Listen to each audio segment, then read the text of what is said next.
Welcome to the film analysis, today with Midsommar by Ari Aster. This film was often misunderstood. We see the desolate state of a relationship at the beginning. Danny and Christian form a couple, but you wonder why. They should break up because they no longer understand each other. He hangs out with his friends, all studying cultural anthropology. They sit around and smoke pot. Now and then he talks to Danny on the phone. She is desperate. Her sister behaves more and more strangely, becomes more and more detached. A terrible suicide occurs. Christian wanted to separate from Danny, but the stroke of fate renders it inappropriate. And now Danny accompanies him to Sweden without further ado. The boys, having planned a men's trip, can't help themselves. Danny also doesn't quite catch the vibrations telling her to rather stay at home. Exchange student Pelle has invited her to a commune for the Solstice festival. His commune, where everything is still as it used to be, includes archaic rites. And the students from the USA are about to arrive in Sweden, a landscape far away from urban spaces. First, they ingest mind-expanding mushrooms, more intoxicating experiences follow.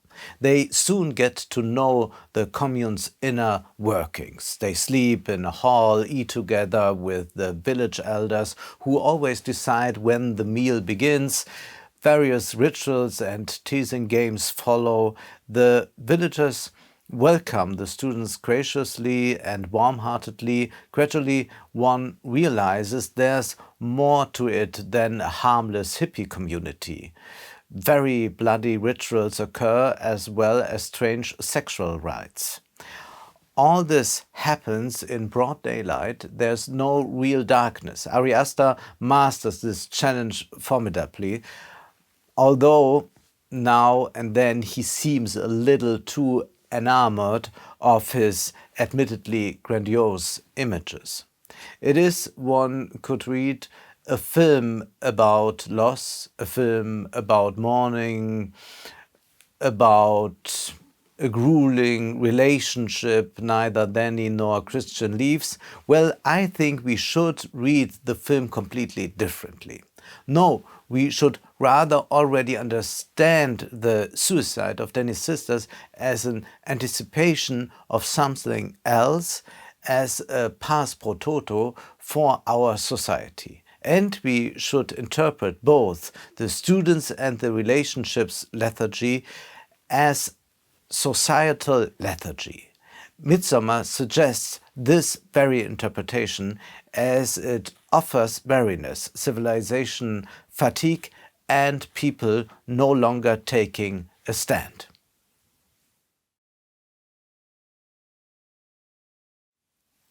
The drastic scenes of violence are not that disturbing, nor are the perfidious mechanisms of repression. We've seen that frequently. The students' behavior proves to be more frightening. We know countless horror films featuring characters in terrible situations. They either try to escape from it as quickly as possible, or they declare war on it and fight back. But these two things don't happen at all in Midsommar. Cleverly, the camera refuses to take a stance like the US students. Like a cultural anthropologist, the camera observes what is happening. Perhaps a little benevolently, but in any case, not judgmentally. What applies to cultural anthropological research cannot apply in general. However, because otherwise one would be making oneself common with such an oppressive regime, for example. We come to the core of the issue here. Cultural relativism versus universalism. Now, more and more cultural relativist arguments prevail, violating the idea of human rights, or rather many relativize human rights to the extent that they are no longer universally valid, as universalism assumes. What do we refer to when speaking of human rights? In their introductory philosophy of human rights, Christoph Menke and Arndt Pollmann write a summary concerning these human rights. They write, "Everyone is entitled to live in a political order that considers its members as equals and thus equally guarantees them that their basic aspirations will be met." A very open interpretation, admittedly, but one can argue about what exactly that should look like. At any rate, the commune disregards Pollmann's and Menke's definition. Dani, Christian, and the others do not rebel against the order but surrender to this culture. Taking an anti-universalist stance and arguing exclusively with cultural identities is problematic. This leads to questions like, is a white man allowed to direct a film about a black emancipatory woman? Identity is irrelevant. One must consider whether the issue is universalist and emancipatory. In the same way, we experience another aspect of the culturalist logic these students display by not rebelling, by simply accepting the way things are and admitting them their culture. Cultural identities equal constructs. They are not natural, but changeable. If one accepts cultural identity as something natural, one can no longer speak of human rights in the universal sense. Let's imagine an extreme case of the cultural relativist argument. Let's imagine during the Nazi era someone had suggested building concentration camps to be German cultural identity. Nothing we can do about it as outsiders. An absolutely idiotic statement. But in fact, we find cultural relativist excuses abundantly in current debates. For example, when people say genital mutilation of girls, stoning of homosexuals, that's just culturally different. Especially in university discourse, some argue along the lines of other countries, other customs. The same culturalist blindness shapes Midsommar. Suicide is part of the community here, part of the cultural identity of the community, if you will. Anyone who has reached a certain age is forced to throw himself off a cliff in public in front of everyone. If he hits the rock and is not dead, the community hits him again with a big hammer.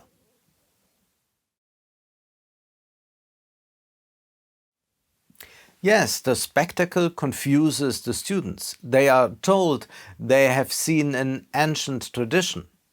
And when there seems to be some resistance within the group and one of them says, "This can't be true, this is just too blatant," some of them finally concludes, "I'm trying to keep an open mind, as these were just cultural differences."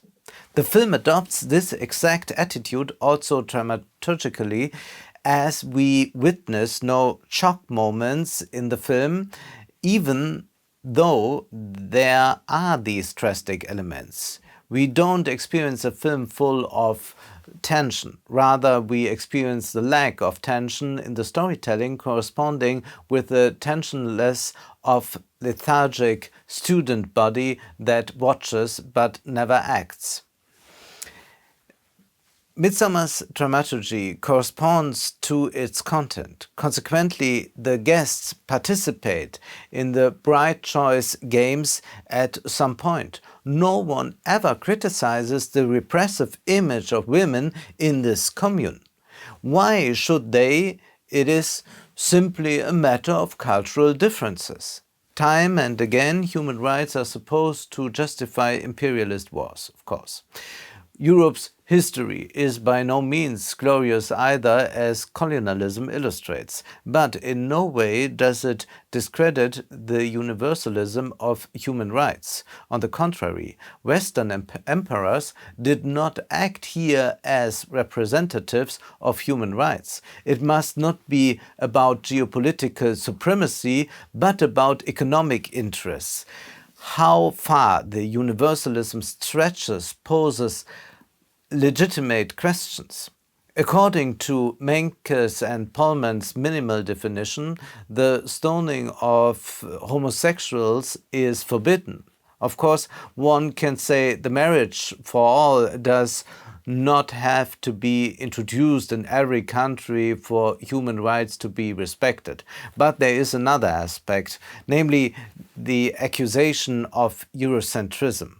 It suggests any universalist to argue merely as European, with the European bias denying a clear judgment of others. But no, human rights and the spirit of the Enlightenment stem from Europe without belonging to it. They apply universally. Nevertheless, they were not always valid, even in Europe.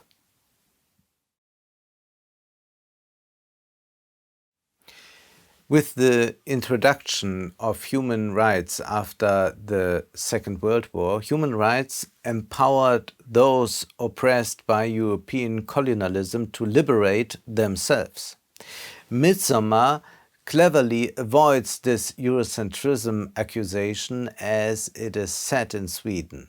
On the one hand, we stay in the West and may easily transfer the society depicted to other societies. On the other hand, Sweden represents the place of longing for many liberals. We are aware of this very popular Swedish rock music in Germany, or go on holiday in Sweden, align spirit, soul, nature, all in harmony, all that bathed in a similar light as we find in the film spreading New Age kitsch. Midsommar spells out this kitsch and its fatality once. We end up seeing a human thrown into the body of a bear. The return to nature reaches its peak. Civilization fatigue and cultural relativism lead directly there. Universalism and Enlightenment go down in flames. Tellingly, Ari Aster chose students quite the biting comment.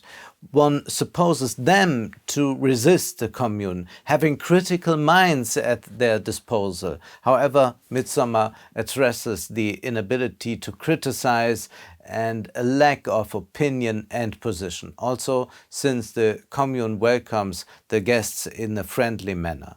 Upon arrival, one speaker greets in Swedish but switches to English. She doesn't want to exclude anyone. We are experiencing a new form of rule here, a kindness that embraces saying, please join us. When fascism returns, it might not roar and march at all. Perhaps it will say hello in an incredibly friendly way. And we, like the characters in the film, will then perhaps watch, but not see. It would be nice if you would like to support the FILMANALYSE financially. You can do so via my bank account or PayPal. Also, you can find me on Patreon. Thank you very much.